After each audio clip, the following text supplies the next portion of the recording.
We go to secrets and lies. When you have secrets, you're hiding. If everything has been destroyed. Because let me tell you one thing that a lot of people don't know. In this era, secrets you don't bury them. If you bury it, just you, it will come out. It will rain, and it will be, the rain will just dig it out. It is a social media era. As a man, be it a Muslim or a Christian, if you're married to someone, you have to be loyal to that person. You have to be faithful to that person. For Muslim brothers that say this all the time, oh, I'm allowed to marry more than one wife. There is nowhere in the scripture that told you could date a woman outside your matrimonial home for more than how many weeks. They told you. You know how it works. Go to her house, see her, explain to her parents you want to marry her, come back and tell your wife and get married. They didn't tell you to fornicate, adultery. They didn't tell you to always stay in the person's house, travel with this person. Then your wife is seen. Then you hold your phones. Let me give you an example. Most married men, their phones can never be like this. Their phones are always like this. Because you cannot even leave your phone for it to ring. You leave it like this, you say, Samira. Samira is calling. Your wife will be like, who is Samira? Like, what any Anna? In fact, why are you even looking at my phone? Then this phone issue that a lot of people think it is, women allow men to think it's okay for them to say, you cannot touch my phone. If I get married and my husband tells me I can't touch his phone, there will be serious problems, because I will touch your phone just like you will touch my phone. I'm not touching your phone to check anything. Sometimes I just want to hold your phone and go through pictures. You're my husband. I'm your wife. You're my property. I am your property. So how can you tell me that I cannot touch as simple as a phone? What is a phone? What is inside this phone that you don't want me to see? I'll tell you. It's cheating. The only thing a man is hiding in this phone is cheating. It's nothing else. There is no conversation between you and your friend that your wife cannot see. Nor can it be a conversation between your wife and her friend that the husband cannot see.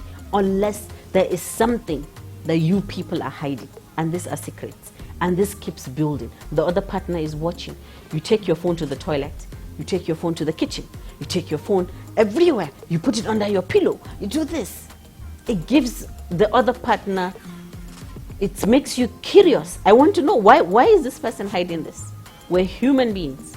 If you want a good marriage, then you have to learn to stop hiding things.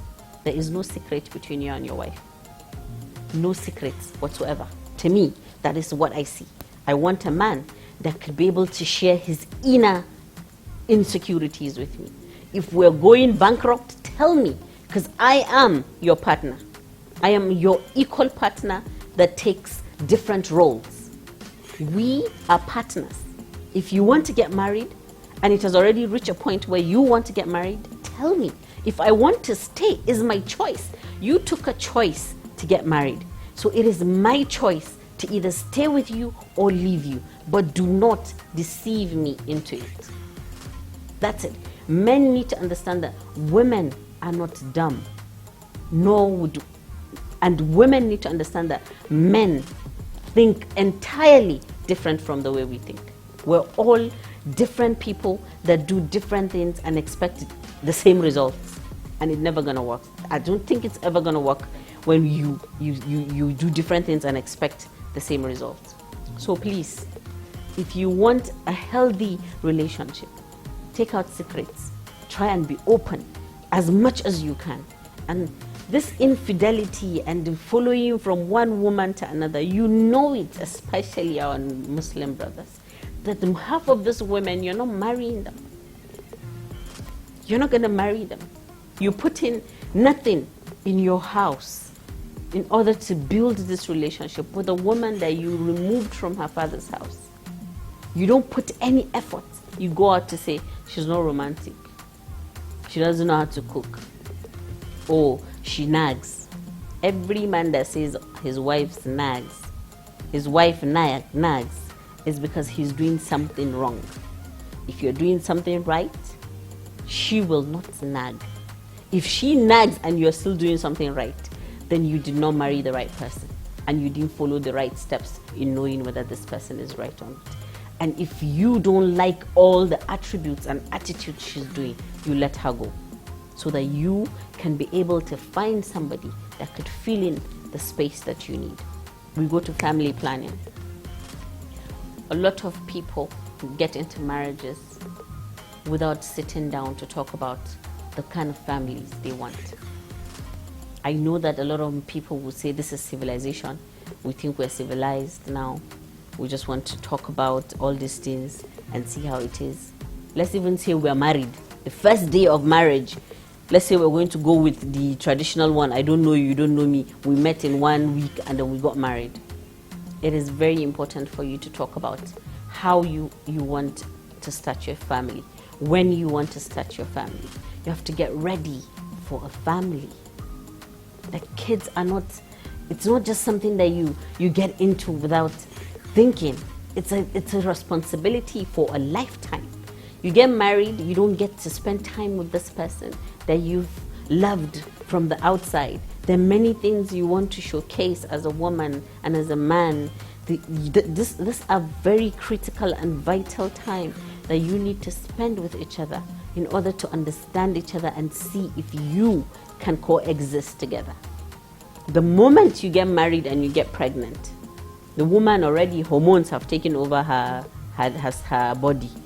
Her mental state is no longer what you fell in love with.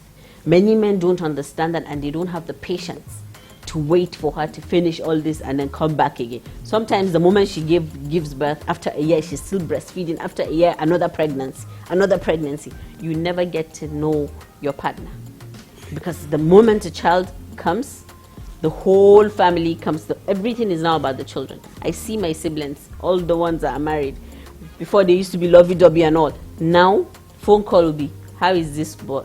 What is he doing? Has he gone to school? Are they asleep? That's just the conversation.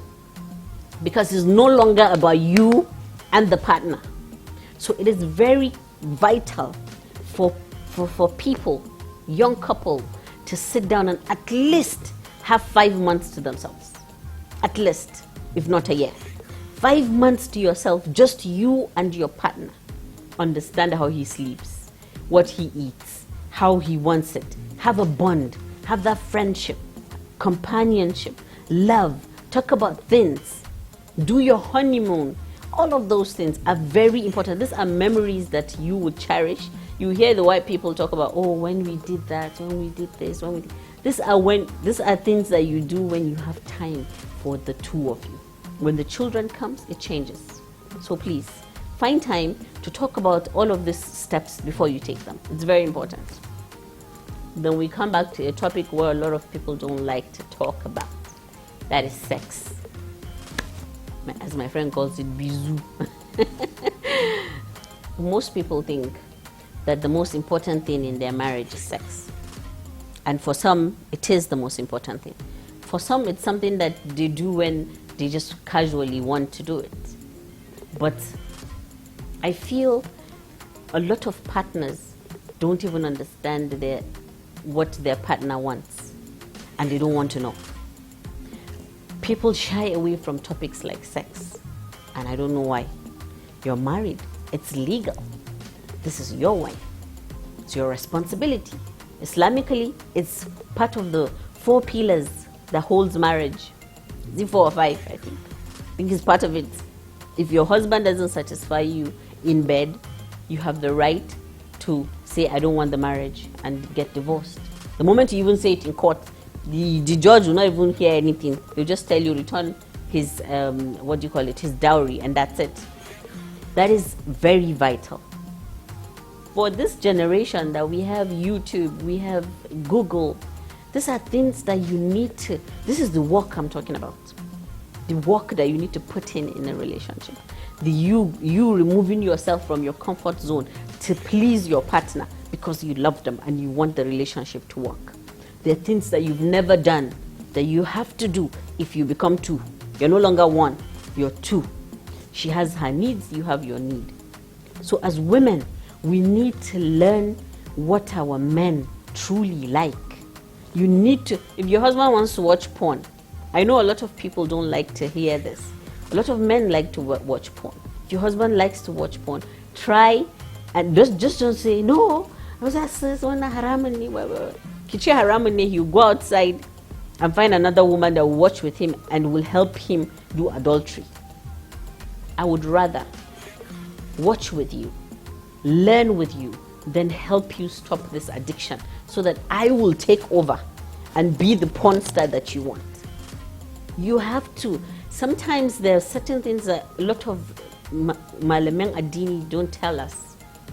So you, as a woman, you have to just know, we know our ways. And men need to do that for us as well. A lot of men don't even know how to touch a woman. And when you tell them, the ego takes place. And then there will be fight. Like, I care is kind. So, but you need to sit down with your partner and have a heart-to-heart conversation. Allergy, we need to work on this. This is how I want it. This is how you... I'd rather remove this ego and sit with my husband and discuss how I want my sex life to be than to go and be sleeping with a toy boy outside. Or me as a man, go and sleep with another woman outside just because I cannot bring myself to talk to my wife and tell her, this is how I want it. Why do we complicate things? It is so simple. This is somebody that you love, somebody that you remove your clothes in front of and sleep naked in front of. You can't sit down and have a decent conversation about how you want her to do what you want to be done for you in bed. How is that complicated?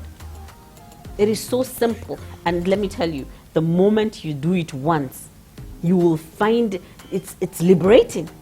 You get to a point where the moment you can talk about money and your sex life with your husband, then you guys have passed the level of friendship. You're now a couple that everybody should look up to, because it takes great minds to be able to do that. I want you to be part of those people that will sit down with your husband and say, oh, I really enjoyed yesterday. I liked when you touched this place. I liked when you, but I didn't like the other parts. Please, please, please, me, I'm not. Just, there's a way you do it without him not even having to think, oh, this person is saying, oh, I don't know how to do anything. Then you as the husband, there's a way to tell your wife, this is how you want it, without even making her feel, oh, she's less than what you want. There are ways. Learn, read, put effort. And then if your sex life is amazing, believe me, the next morning you wake up to your wife singing, doing things that you don't even expect, buying flowers, making sure that you're comfortable, then I'm telling you, you would not find any woman outside that will attract you to even want to sin.